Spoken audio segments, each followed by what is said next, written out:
여러분, 마시멜로 이야기 혹시 아십니까? 2005년도에 미국에서 나와서 선풍적 인기를 끌었는데요. 자기 개발서입니다. 이것이 우리나라에 번역돼서도 나왔는데, 그 중에 왜 이렇게 유명했냐면 그 마시멜로 실험이 있어요. 이미 50년 전에 미셸이라는 분이 마시멜로 실험을 했는데, 그것이 그 책에도 기록되어서 상당히 유명해졌습니다. 실험 내용은 이래요. 아이들에게 아마 미취학 아동인지 취학 직전인지는 정확하게 모릅니다만은 몇몇 아이들을 이렇게 표본을 해서 어느 방에다가 이렇게 같이 데리고 와서 마시멜로 딱 2개를 나눴어요.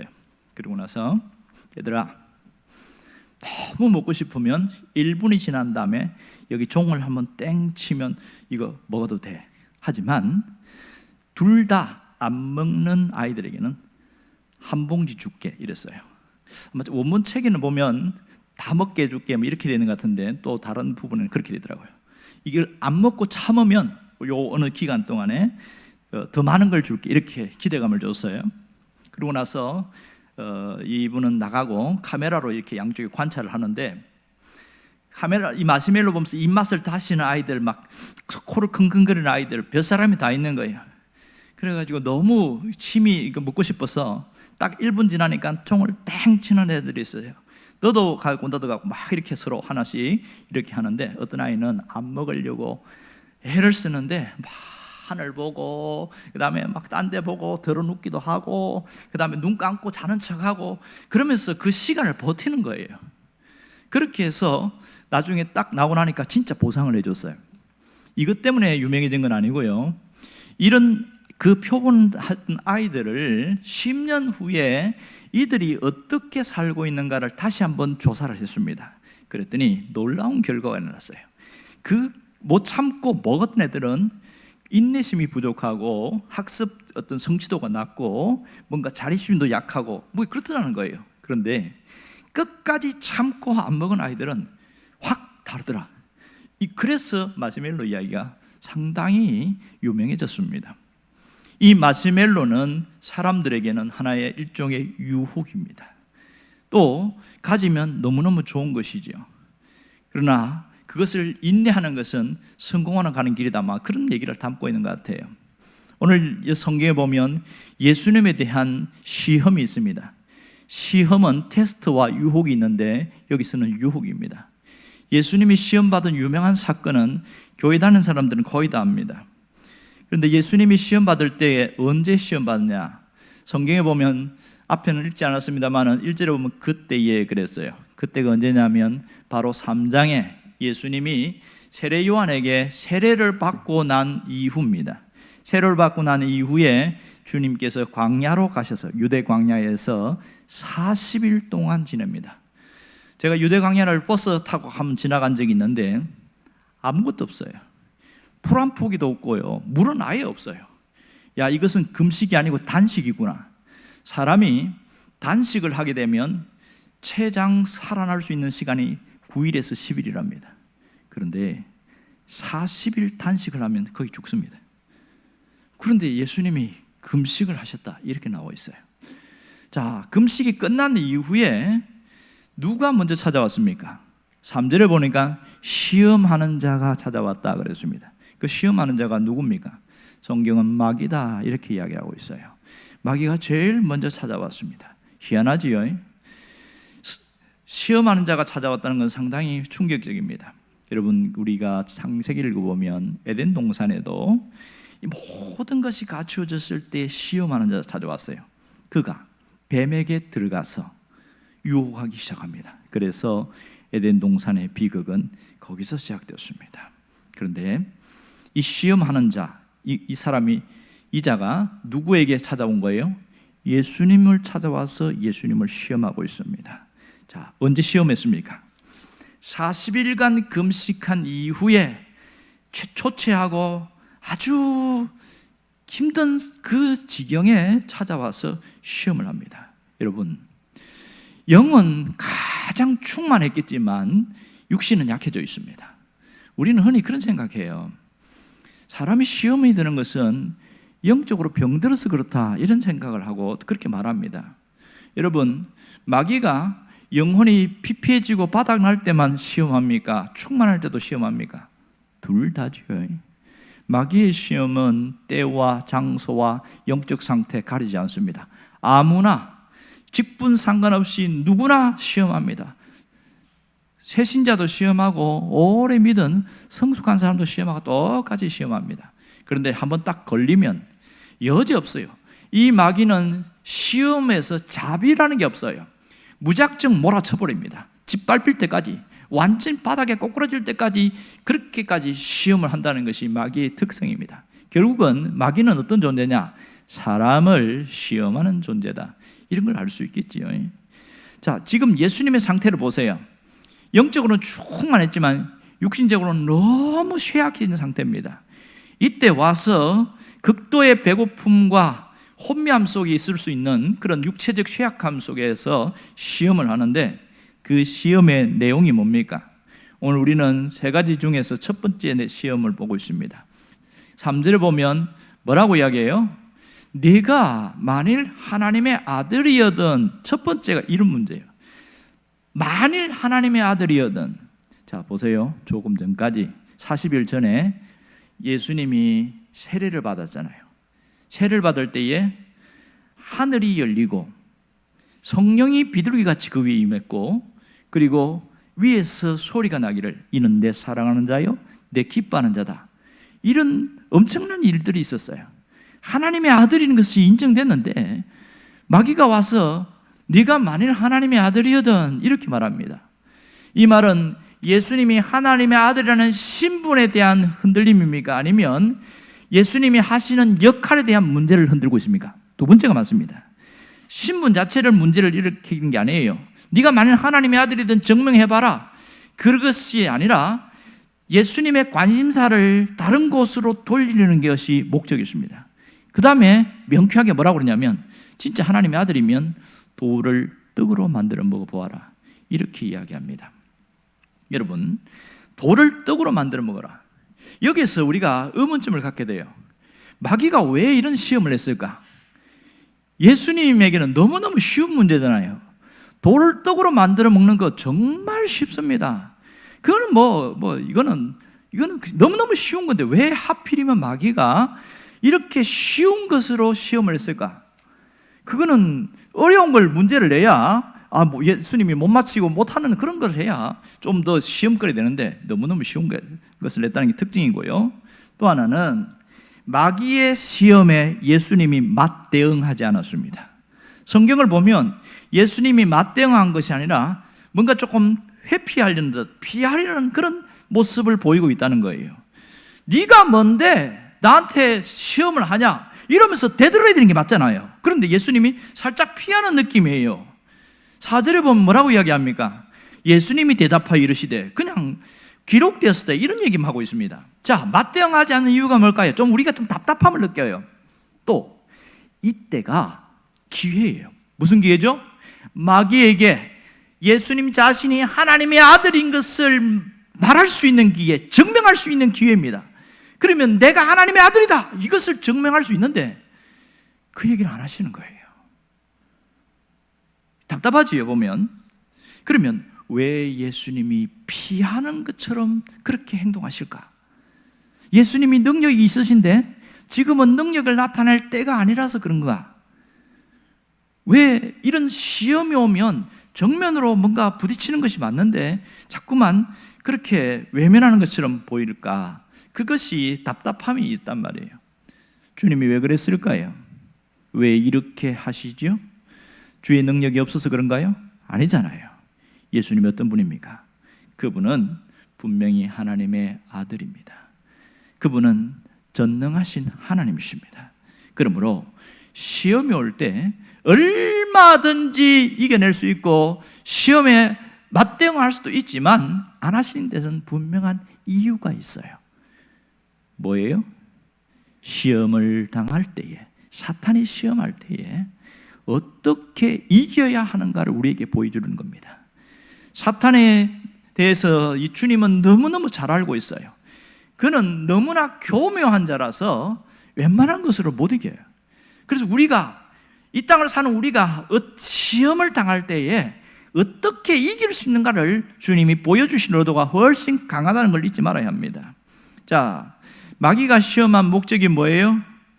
마귀가 시험한 목적은 예수님이 이 땅에 하나님의 아들로 오셨고, 그리고 하나님의 아들로 오신 그 목적을 이루는 것이 사실은 맞는데, 마귀는 그것을 관심사를 살짝 비껴나가게 만드는 거예요. 그래서 다른 것에 관심을 갖게 했다는 것이 특징입니다.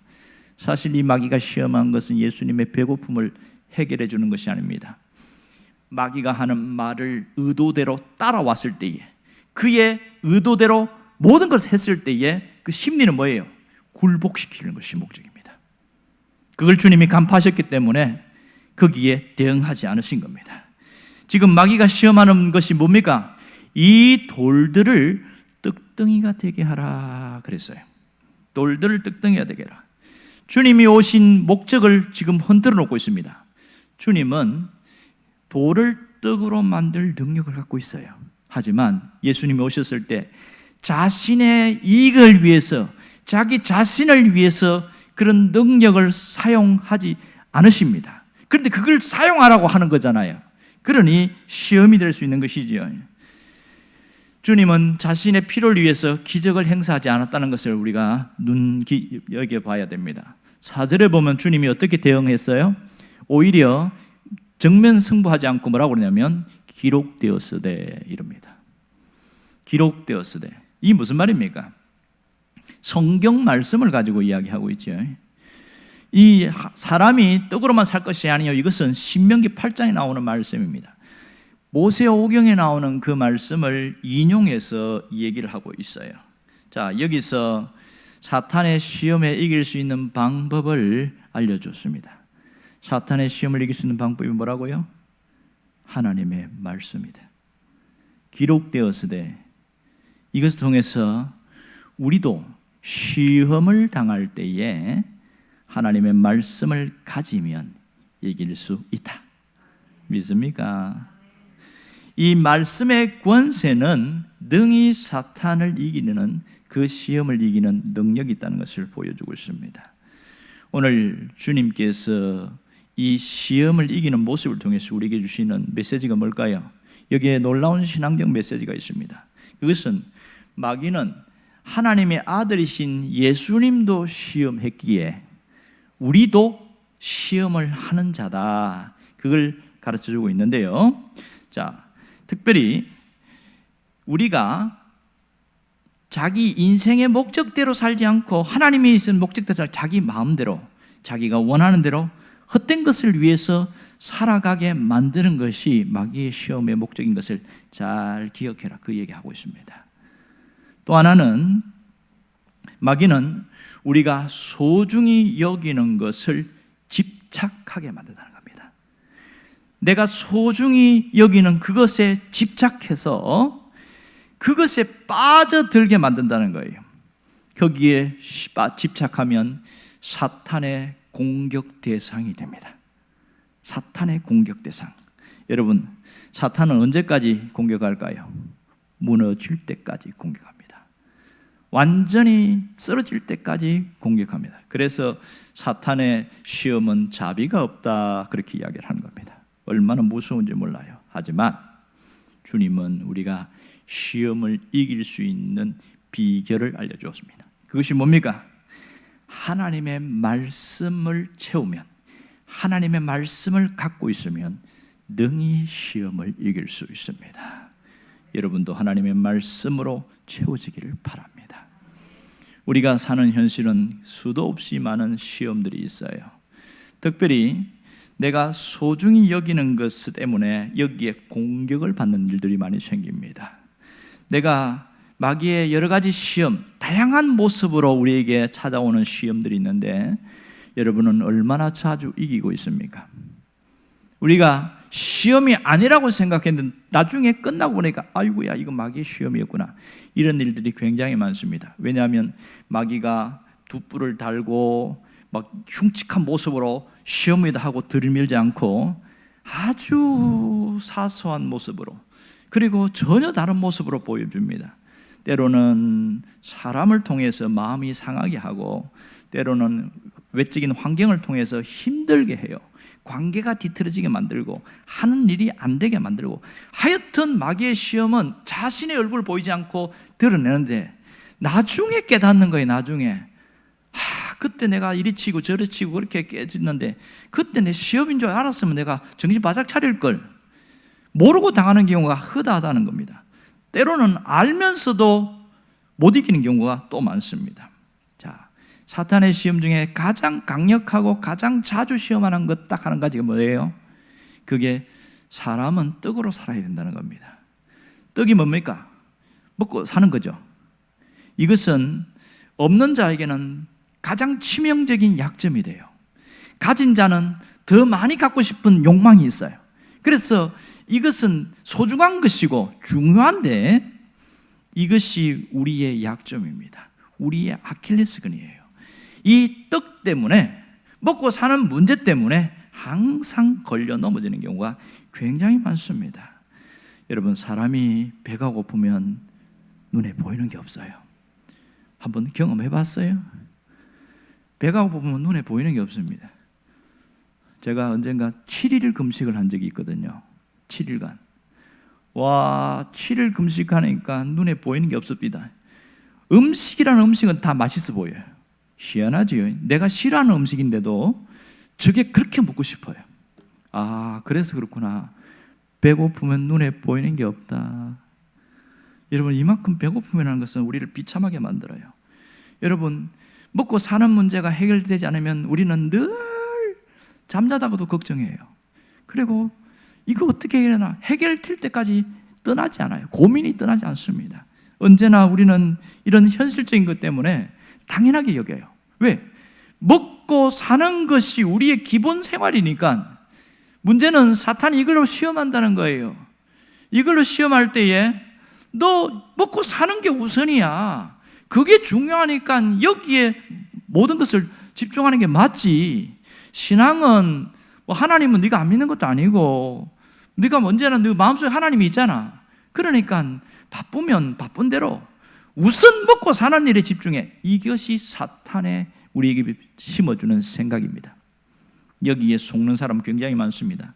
더 충격적인 게 뭔지 아세요? 교회를 30년 다닌 분이 그러는 거예요.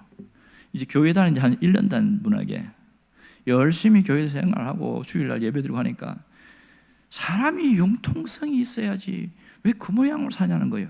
왜 그래요? 그러니까 하나님을 내가 버린 것도 아닌데 바쁠 때는 일도 하고 바쁠 때는 돈도 벌고 하나님이 그런다고 벌 주는 것도 아닌데 왜 그렇게 융통성 없게 꼬박꼬박 주일날 교회 가냐는 거예요. 여러분 어떻게 생각하세요? 그것도 교회를 30년 이상 다닌 사람이 하니까 신빙성이 있는 거 아닙니까? 이 사람이 왜 그런 말을 하는지 아세요? 1년짜리 신앙인이 주일날 꼬박꼬박 교회 가니까 자기가 양심이 찔리는 거예요. 그래서 자기가 안 가니까 너도 가지 마, 이거예요. 이것은 가면을 쓰고 사탄이 시험하는 겁니다. 이런 일들이 얼마나 우리 주변에 많은지 몰라요. 여러분, 먹고 사는 문제는 당연한 겁니다. 이것을 부정하는 것 자체가 그건 이상한 사람이에요. 문제는 먹고 사는 문제, 돈에 집착하고 목숨 걸게 만드는 것, 이것이 사탄의 고도의 전술 전략입니다. 사람이 먹고 사는 것 당연히 해야 되는 게 맞아요. 하지만 거기에 몰두하면, 인생을 거기다 쏟아붓기 시작하면 그 모든 게 어느 한쪽이 무너지고 있어요. 사탄이 우리에게 주는 생각이 뭔지 아세요? 신앙은 아주 중요해. 신앙생활 잘 해야 돼. 그렇게 얘기합니다. 열심히 교회 다니고 열심히 봉사도 하고 열심히 기도도 하고 열심히 해. 하지만 지금은 하지 마래. 왜요? 먹고 사는 일이 더 중요하니까. 놀랍지 않습니까? 이게 아주 고단수 노련한 마귀가 하는 모습이라고 합니다. 다 하라고 시키면서 나중에 이렇게 이야기합니다. 여러분, 사람들은 무슨 생각할까요? 돈이 있어야 산다 이럽니다. 맞는 얘기죠. 돈이 있어야 사람 구실을 한다는 겁니다. 그것도 맞는 얘기예요. 그러나 먹고 사는 것이 우리 인생의 전부는 아닙니다. 먹고 사는 것이 인생의 최고의 가치는 아니라는 걸 알아야 됩니다. 하지만 이것이 유일한 것이고 이것이 삶의 가치고 이것이 가장 소중한 것이라고 집착하게 만들어버리는 것, 여기에 수많은 사람들이 빠져들어갑니다. 그러면서도 하나님도 이해하시겠지, 하나님 내 형편 아시니까 하나님도 이해하시겠지, 그러면서 자꾸 타협합니다. 하나님은 그렇게 한다고 해서 갑자기 재앙이나 징계나 심판 내리지 않습니다. 하지만 그곳에 무엇이 없어요? 영원한 것이 없습니다. 영원한 생명이 없어요. 주님은 분명하게 말합니다. 사람이 떡으로만 살 것이 아니요. 하지만 사탄은 반대로 이야기합니다. 사람은 떡으로만 살아야 한다. 착각하게 만들어요. 우리에게 그런 생각을 심어 넣어줍니다. 떡이 있어야 인정받고, 떡이 있어야 존재감이 나타나고, 떡이 있어야 삶을 누릴 수 있지, 떡으로만 살아야 돼, 끊임없이 강조하고 있어요. 자, 주님 앞에 와서 첫 번째 시험한 거 보세요. 가장 절박한 것, 가장 다급한 것, 가장 중요한 걸 갖고 먼저 시험했잖아요. 40일 금식을 한 주님 얼마나 허기가 지겠어요. 얼마나 정신이 힘들겠어요. 그때에 정말 절박하고 중요한 문제를 갖고 딱 시험하잖아요. 뭘로 바꾸려고? 주변에 있는 돌들을 뭘로 보이게 만드는 거예요? 떡으로 보이게 만드는 거예요. 놀라운 것은 우리한테는 그런 시험 안 합니다. 왜? 그런 능력 없잖아요. 그러나 주님은 그 할 수 있는 능력이 있으니까 돌을 떡으로 만들어 먹으라 이렇게 말합니다. 우리한테는 뭐라고 그럽니까? 떡으로만 살아야 한다고 우리에게 생각을 심어 넣어주는 거예요. 그러면 거기에 의식이 딱 고정되어 버리면 하나님이고 예배고 상관없어. 돈 버는 일에 그냥 목숨을 걸어버리는 거예요.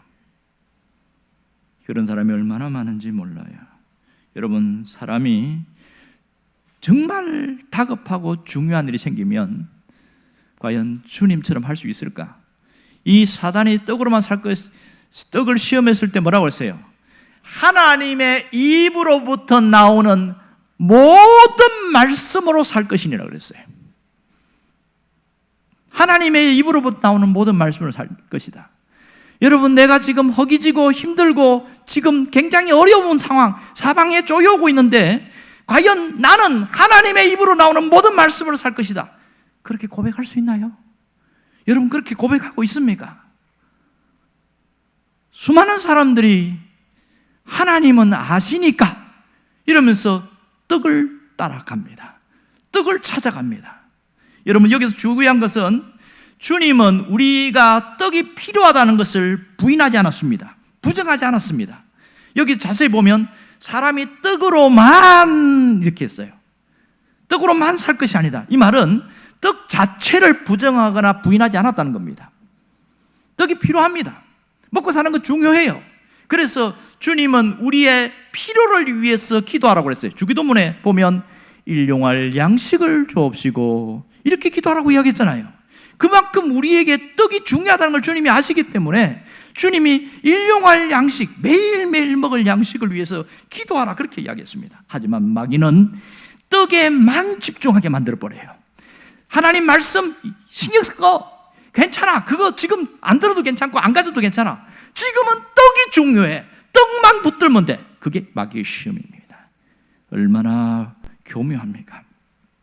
사탄이 노리는 것은 우리가 떡에만 집중해서 하나님을 잊어버리게 만듭니다. 떡에만 집중해서 말씀을 떠나게 만들어버립니다. 여러분, 떡으로만 살 수 있다는 착각을 버리시길 바랍니다. 사람은 결코 떡으로만 살 수가 없습니다. 떡으로만 살면 인생이 망가집니다. 떡으로만 살면 삶이 부서집니다. 떡으로만 살면 깨집니다. 주님은 우리가 어떻게 살라고 했습니까? 오직 하나님의 말씀으로 살아라. 오직 하나님의 말씀으로만 살아야 된다는 그 자각, 그 인식을 하라는 겁니다. 여러분이 이것이 가슴에 박혀있기를 바랍니다. 나는 하나님의 말씀으로 살아야 된다. 하나님의 말씀이 영혼을 살려요. 하나님의 말씀이 우리 삶을 일으켜요. 하나님의 말씀이 우리 삶 전체를 이끌어갈 때에 보이지 않는 길로 있을 때도 길을 안내합니다. 왜? 주의 말씀은 내 발의 등불이요 그랬습니다. 내가 가는 그 인생길에 길을 몰라요. 안 보여요. 그러나 하나님 말씀을 붙들고 있으니까 길이 쫙 열리는 거예요. 주의 말씀은 내 발의 등불이요 내 길의 빛이니이다. 믿습니까? 여러분, 말씀을 가슴에 붙들 수 있기를 바랍니다. 하지만 끊임없이 사탄은 관심사를 돌려버립니다. 어디로요? 떡이 소중하다고 이렇게 관심사를 돌려버려요. 떡에 집중하게끔, 떡에 집착하게끔 그렇게 돌려버린단 말입니다. 돈 버는 것이 중요하고 돈이 최고고 그렇게 돈 하다가 나중에 돌아버리게 만들어버립니다. 이게 얼마나 인생이 비참함인지 아세요? 자, 그러면 하나님의 말씀을 놓아버리면 어떻게 될까요? 하나님의 말씀을 붙들지 않으면 인생이 어떻게 할까요? 그 인생은 낭비하는 인생을 살아갑니다.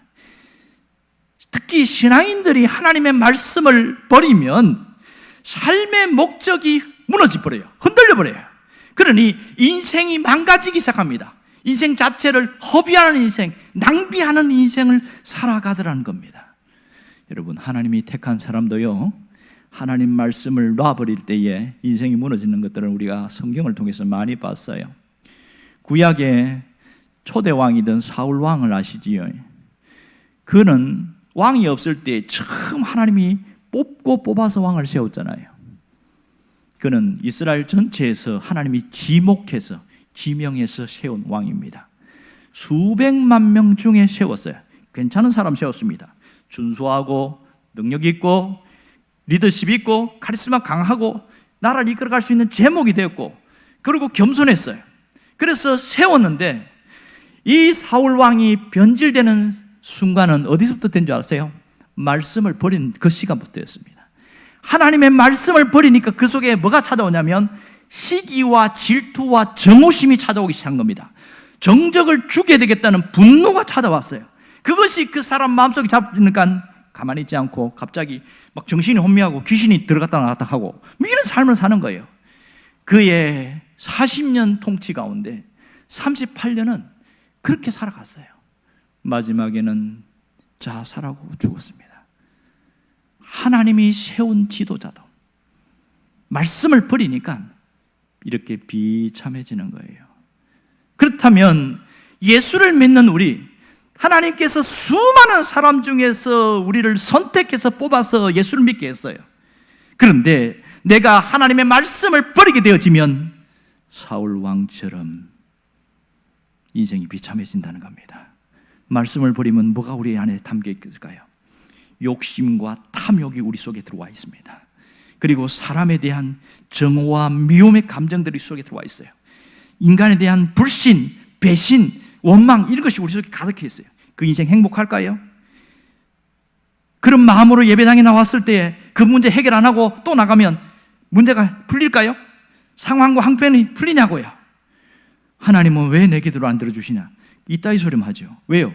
내 안에 어두움과 더러운 것과 온갖 것들이 이걸 싹 씻어버려야 되는데 그걸 버리지 못하고 계속 안고 살아가면서 하나님 이거 해결해 주세요, 저거 해결했어요. 끊임없이 뭔가 달라고만 하는 거예요. 달라고만. 어떤 경우는 한두 가지 해결을 해주겠지만 어떤 건 하나도 해결 안 해줄 때가 있어요. 왜 그래요? 나를 보지 못하니까. 문제가 어디 있었습니까? 그 사람 속에 말씀이 없는 거예요. 말씀을 안 들은 게 아니고 말씀이 가슴 속에 딱 담겨 있어야 되는데 말씀을 붙잡아야 되는데 떡으로만 살아가는 거예요. 떡으로만. 말씀은 없어도 괜찮아. 하지만 떡은 있어야 돼. 돈은 있어야 돼. 물질은 있어야 돼. 그러면서 그것만 집착하고 살아가니까 인생이 망가질 수밖에 없죠. 여러분은 이런 인생 살지 않기를 원합니다. 여러분, 하나님의 말씀을 멀리하고 살면 우리 안에 찾아오는 게 뭔지 아세요? 허무함과 공허감입니다. 허무함과 공허감. 가끔 보면 참 남부럽지 않게 살아가는 사람 볼 때에 참 부러워요. 제가 부산에 있을 때에 제성동에 살았는데 진짜 좋은 집에 사는 사람 봤습니다. 그 집은 뭐 가진 것도 많고 땅도 많고 뭐 하여튼 잘 살아요. 너무 잘 살아요. 그래서 어떤 분은 그렇게 이야기하더만요. 너는 참 좋겠다.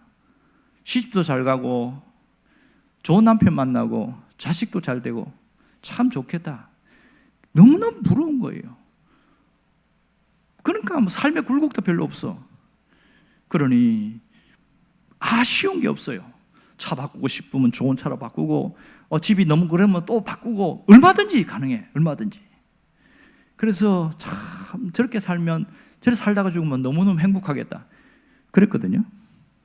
그런데 어떤 분을 통해서 얘기를 들으니까 이분은 자기는 하나도 행복하지 않다 이런 거예요. 나는 참 불행하다 이런 얘기를 하는 거예요. 왜 그래요? 왜 그래요? 그랬더니 내 인생은 정말 불행해. 보니까 우울증이 깊어요. 우울증. 약을 먹어도 해결이 안 되고 뭐 먹어도 해결이 안 돼. 외적으로는 너무 갖춰졌는데 그 마음속에 불안과 초조감이 계속 반복되면서 우울증이 심해진 거예요. 그래서 늘 뭐라고 얘기하냐면 죽고 싶다고 그래요. 자꾸만 죽고 싶다고. 아니 이렇게 많이 가지고 자식도 잘 되고 남편도 잘해주는데 뭘 죽겠다고 그러냐. 근데 자기는 죽고 싶은 거야. 왜 그래요? 여러분, 그 속에 공허감이 밀려오면, 그 속에 공허감이 가득 차면 인생이 망가지게 돼 있습니다. 여러분 그거 아세요? 삶에 아무리 좋은 걸 먹어도, 친구들 만나고 여행을 해도 마음이 허무한 사람들 있죠. 이 공허감이 강한 사람들은 재미없대요. 음식도 맛없고 친구들과 수다 떠는 것도 재미없고 좋은 것 봐도 그런가 하고 다 재미없다는 거예요. 그래서 나의 유일한 소망은 죽는 거야. 그때는 참 무슨 생각합니까? 여러분, 왜 우울해집니까? 왜 이 맛이 사라질까요? 왜 허무감을 느낄까요? 신앙인들 중에서도 삶의 허무감에 빠져 있는 사람 참 많습니다. 왜 그래요? 하나님의 말씀이 떠났기 때문에 그렇습니다. 그러나 이러한 사람이 하나님의 말씀을 다시 찾기 시작하면 사람이 달라지더라고요. 그 우울증이 싹 떠나가고요. 그 말씀이 딱 잡는 순간부터 마음이 바뀌기 시작하더라고요. 정말 그런 사람들 많습니다. 여러분, 예수를 믿어도 공허하게 살아가는 사람 너무 많습니다. 말씀이 없는 사람 공허하게 살아가요. 공허감은 배고픔인 거 아시지요? 심리적 배고픔입니다. 사람이 허기가 져도 안 먹으면 못 견디고 힘도 없고 그런 것처럼 심리적 배고픔도 먹고 싶어갖고 못 견디는 거예요. 그래서 먹어야 돼. 그런데 못 먹어. 그러면 사람이 힘이 없고 바보처럼 그렇게 자꾸 죽고 싶은 그런 얘기를 하는 거예요. 그래서 그걸 견딜 수가 없어 채우려고 이걸 잡아먹고 저걸 먹습니다. 그게 뭔지 아세요? 자기가 좋아하는 것을 자꾸 하는 거예요. 좋아하는 것을. 그런데 그 좋아하는 것이 나를 살리고 인생을 회복하는 그런 것이 참 좋으련만 아니에요. 자기가 좋아하는 것 하다가 결국은 일순간의 만족감, 심리적 기쁨은 있고 쾌락과 어떤 짜릿함은 있는데 그것 때문에 또 망가집니다. 그것을 우리는 중독이라고 표현합니다. 중독은 배고픔 때문에, 심리적 배고픔 때문에 찾아오는 겁니다. 그것이 채워주지가 못하는 거예요. 이러한 사람에게 하나님 말씀이 딱 들어가 버리니까 정신이 확 달라져 버리는 거예요. 여러분, 말씀은 능력이 있습니다. 사람을 살리는 능력이 있어요. 인생을 회복시키는 능력이 있어요. 여러분이 이 말씀의 능력을 한번 경험해 봤습니까? 그저 매일 듣는 말씀, 매주마다 듣는 말씀, 의뢰이 듣는 말씀으로 생각하는 사람은 아무런 능력이 나타나지 않아요. 하지만 그 말씀이 능력이 있다고 믿고 받아들이고 그걸 붙들고 살아가는 사람은요, 삶이 달라집니다. 똑같이 살아도 다르게 산다니까요. 왜 이렇게 달라질까요? 말씀을 붙들고 살기 때문에 그렇습니다. 말씀을 붙들고 살아요. 우리는 먹는 것, 마시는 것, 입는 것 소중하지만 그것만을 위하여 살아가면 인생은 완전히 무너지게 되어 있어요. 하지만 내가 말씀을 붙들고 살아가면 인생은 새롭게 펼쳐집니다. 오늘 여러분이 결단할 수 있기를 바랍니다. 하나님의 말씀을 생명처럼 붙들 수 있기를 바랍니다. 하나님의 말씀을 생명처럼 가슴에 품을 수 있기를 바랍니다. 그럴 때 인생은 달라지는 거예요. 하지만 이 말씀을 그렇게 붙들지 않으면 허무감이 또 밀려오기 시작해요. 허무함이 또 밀려와요. 우리는 눈에 보이지 않는 끊임없는 거대한 밀물처럼 밀려오는 것이 있어요. 그게 뭔지 아세요? 눈앞에 떡으로 살 것인가, 영원한 것, 영원한 생명으로 살 것인가, 그 앞에서 우리는 쩔쩔맬 때가 많아요. 그래서 우선 당장 급한 것, 그래서 눈앞에 있는 떡에 다시 또 돌아가는 사람이 있어요. 말씀을 들을 때에는 그래, 맞아, 하나님 말씀 중요하지, 내가 말씀 붙들고 살겠다. 그러다가 문을 열고 나가서 싹 잊어버리고 또 떡으로 살아갑니다. 이런 반복되는 인생은 변화가 없습니다. 이제는 종지부를 찍읍시다. 그러한 삶을 그만 살아가면 좋겠어요. 이제는 말씀으로 채우고 말씀으로 삶을 바꾸어 갈 수 있기를 바랍니다. 여러분, 분명한 것은 하나님의 말씀을 붙드는 사람은 인생이 열립니다. 왜? 하나님이 그렇게 말씀하셨으니까. 그 말씀이 내 인생의 길을 열어갑니다. 주의 말씀은 내 발에 등불인 것을 믿을 수 있기를 바랍니다. 주님의 말씀은 내 인생길을 열어가는 길인 것을 믿을 수 있기를 바랍니다. 그럼 어떻게 해야 되겠죠? 뭘 해야 되죠? 내게 주신 말씀을 소중히 여기고 묵상할 수 있기를 바랍니다. 말씀 묵상이 답이에요. 말씀을 묵상하는 게 답이라고요. 말씀 묵상은 누가 짓는 거 아세요? 하나는 성경을 펼쳐놓고 그 말씀을 통해서 하나님이 내게 뭘 말씀하시는가 들으려고 하고 느끼려고 하고, 그래서 그걸 통해서 묵상하면서 주님 오늘 이렇게 살아가겠습니다, 그렇게 결단하는 거 있고요. 또 그게 잘 안 되는 사람들은 내게 설교를 들으면서 하나님 내가 이렇게 살겠습니다 마음에 결단하면 됩니다. 그렇게 어려운 게 아니에요. 그러나 그것마저도 하지 않기 때문에 늘 그 현실에서 벗어나지는 못하는 거예요.